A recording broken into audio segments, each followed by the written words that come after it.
जब आप ऑफिस या घूमने जाते हैं और ऐसे में अगर आप पर्सनल गाड़ी का यूज़ लेते हैं तो फिर आपको गाड़ी में पेट्रोल भरवाने के लिए पेट्रोल पंप पर जाना होता है।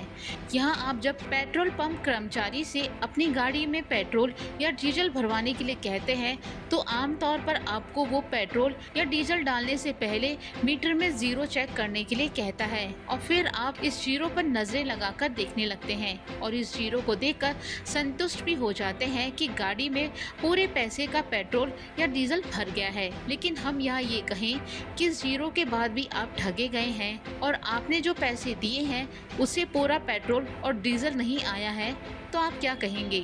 ये जानकर भले ही आप हैरान हो जाएंगे लेकिन ये सच है। पेट्रोल पंप पर डीजल और पेट्रोल को लेकर खेल जीरो वाले मीटर से नहीं बल्कि एक ऐसी जगह से खेला जाता है जो आपकी नज़रों के सामने तो होता है लेकिन फिर भी वहाँ आपकी नज़रें नहीं जाती हैं और आपकी जेब भी कट जाती है।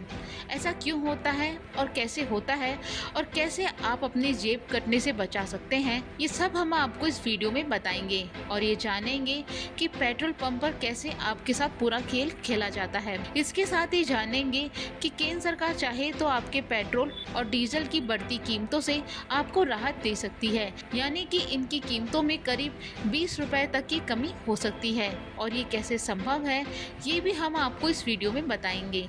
तो आप हमारे साथ इस वीडियो के अंत तक बने रहिएगा। दरअसल पेट्रोल पंप पर होने वाला ये सारा खेल आपके वाहन में डाले जाने वाले पेट्रोल डीजल की शुद्धता से जुड़ा है, जिसमें हेर फेर करके आपको ठगा जा सकता है। जब भी आप पेट्रोल पंप पर जाते हैं तो आपने गौर किया होगा कि पेट्रोल पंप की मशीनों पर अलग अलग सेक्शंस में आपको कितने रुपए का पेट्रोल भरा गया है, कितनी मात्रा में पेट्रोल भरा गया है, ये सभी डेटा दिखाई देता है। वहीं इस मशीन में इन चीज़ों के अलावा एक और स्क्रीन होती है जो कि ईंधन की डेंसिटी यानी कि पेट्रोल की शुद्धता को दिखाती है और इसी मीटर का कनेक्शन सीधे आपकी गाड़ी में डाले जाने वाले पेट्रोल या डीजल से होता है। पेट्रोल पंप पर फ्यूल का सारा खेल वहीं से होता है जहां पर ग्राहक की शायद ही नजर जाती है। डेंसिटी दिखाने वाले सेक्शन को देखने के लिए आपसे पेट्रोल भरने वाले कर्मचारी नहीं कहेंगे, लेकिन अगर आप इस मीटर पर नजर रखेंगे तो फिर आपकी जेब कटने से बच सकती है।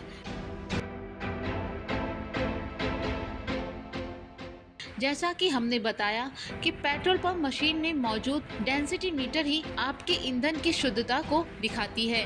डेंसिटी के जरिए चेक किया जा सकता है कि आपकी कार या बाइक में डाला जाने वाला पेट्रोल या डीजल पूरी तरह से शुद्ध है या इसमें किसी तरह की कोई मिलावट की गई है।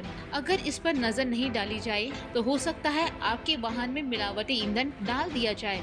इससे न केवल आपके पैसों की बर्बादी होगी बल्कि आपकी गाड़ी के इंजन को भी नुकसान पहुंचता है। खास बात यह है डेंसिटी के आंकड़े को सरकार द्वारा तय किया जाता है। पेट्रोल की डेंसिटी 730 से 775 किलोग्राम प्रति क्यूबिक मीटर तय की गई है। वहीं अगर डीजल की बात करें तो उसकी डेंसिटी 820 से 860 किलोग्राम प्रति क्यूबिक मीटर निर्धारित है। ईंधन की डेंसिटी इस रेंज में होने का मतलब है कि हाई क्वालिटी का है।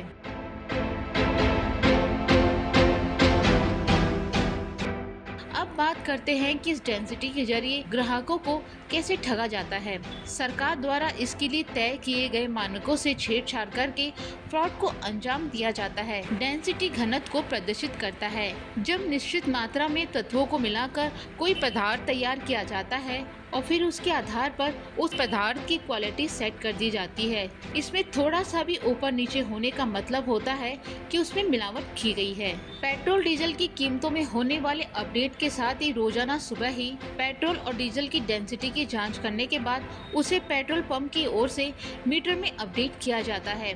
ऐसे में अगर आप ईंधन में होने वाले किसी भी तरह के फ्रॉड से बचना चाहते हैं तो आगे से पेट्रोल डीजल भरवाते समय सिर्फ जीरो पर ही नहीं बल्कि डेंसिटी पर भी ध्यान दें। इसके लिए तय किए गए दायरे को अपने दिमाग में रखें और खुद को ठगने से बचाएं। साथ ही पेट्रोल पंप पर होने वाले इस धोखाधड़ी को भी रोकें क्योंकि ये आपका हक है।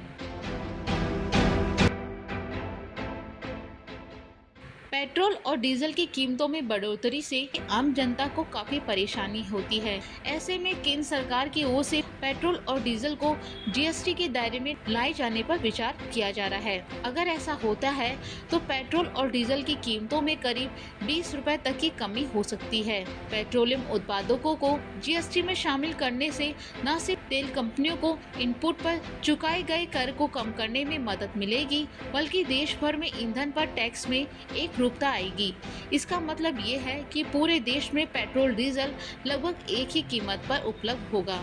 वित्त मंत्री निर्मला सीतारमण का कहना है कि केंद्र सरकार पेट्रोल और डीजल को जीएसटी के दायरे में लाने की तैयारी कर रही है। अब राज्य को इस पर विचार करना है और साथ मिलकर इसकी दरें तय करनी है। अगर जीएसटी दरों पर सहमति बन जाती है तो पेट्रोलियम उत्पादकों पर 28% कर लगाया जाता है, तो भी आम जनता को पेट्रोल पर करीब 20 रुपए प्रति लीटर और डीजल पर करीब 13 रुपए प्रति लीटर पर राहत मिलेगी। हालांकि इससे सरकार को कर के रूप में होने वाली कमाई पर असर पड़ सकता है।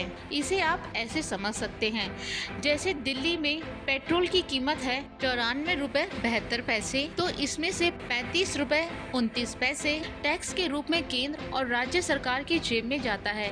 यानी आपको 59 रुपए 43 पैसे का ही पेट्रोल मिलता है। इससे आम लोगों की जेब खाली होती है, वहीं सरकार का खजाना तेजी से भरता है। अब इस गणना के जरिए समझते हैं कि कैसे जीएसटी के दायरे में आने पर पेट्रोल की कीमतों में कमी हो सकती है।